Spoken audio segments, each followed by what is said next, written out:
Hey everyone, welcome back to my channel. Today, we're going to do a super fun and easy unboxing of some cheap Amazon slimes.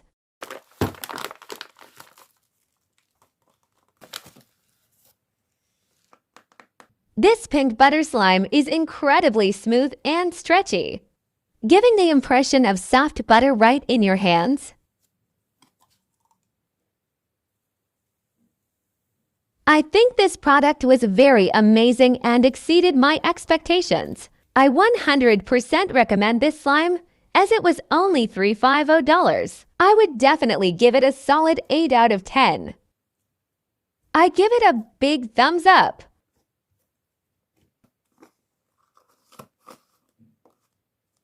For our next slime, we have a stunning blue cloud slime. This slime is very cute and has a stitch charm inside.